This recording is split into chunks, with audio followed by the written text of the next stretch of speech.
ಯಾದಗಿರಿ ಜಿಲ್ಲೆಯಲ್ಲಿ ಪೆಟ್ರೋಲ್ ಹಾಗೂ ಸಿಲಿಂಡರ್ ಕೊರತೆ ವದಂತಿ ಹಿನ್ನೆಲೆ ಜಿಲ್ಲಾಧಿಕಾರಿ ಹಾಗೂ ಎಸ್ಪಿ ಮಹತ್ವದ ಪರಿಶೀಲನೆ ನಡೆಸಿದ್ದಾರೆ.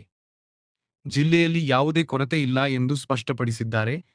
ಯಾದಗಿರಿ ಜಿಲ್ಲೆಯಲ್ಲಿ ಪೆಟ್ರೋಲ್ ಹಾಗೂ ಸಿಲಿಂಡರ್ ಕೊರತೆ ವದಂತಿ ಹಿನ್ನೆಲೆಯಲ್ಲಿ ಜಿಲ್ಲಾಧಿಕಾರಿ ಹರ್ಷಲ್ ಭೋಯರ್ ಹಾಗೂ ಎಸ್ಪಿ ಪೃಥ್ವಿಕ್ ಶಂಕರ್ ಪರಿಶೀಲನೆ ನಡೆಸಿದರು.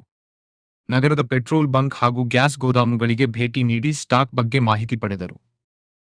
ಜಿಲ್ಲೆಯಲ್ಲಿ ಯಾವುದೇ ಪೆಟ್ರೋಲ್, ಡೀಸೆಲ್ ಅಥವಾ ಸಿಲಿಂಡರ್ ಕೊರತೆ ಇಲ್ಲ ಎಂದು ಸ್ಪಷ್ಟಪಡಿಸಿದರು.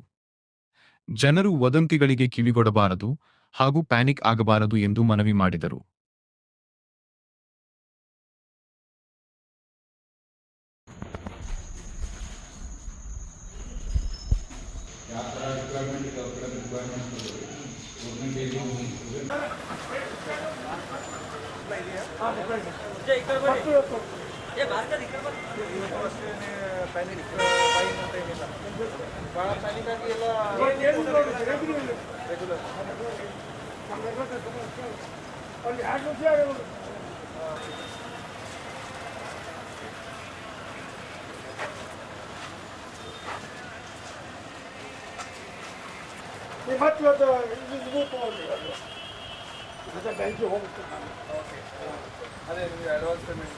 ಅಡ್ವಾನ್ಸ್ ಪೇಮೆಂಟ್ಸ್ ಪ್ರಾಬ್ಲಮ್ ಆಗಿದೆ ಸರ್.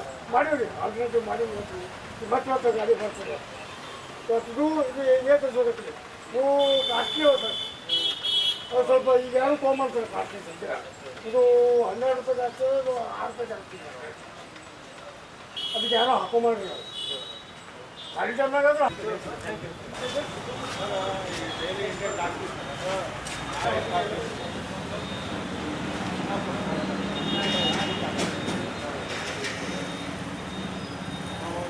ರಾತ್ರಿ ಆಗ್ತಿದೆ.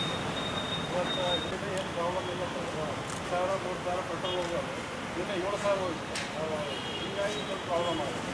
ಡೀಸೆಲ್ 2,000-3,000 ಹೋಗೋದು, ಆಮೇಲೆ 6,000, 8,000, 10,000 ಅಲ್ಲಿ ನಮ್ಮಲ್ಲಿ 9,000 ಹೋಗೋದು, 15,000.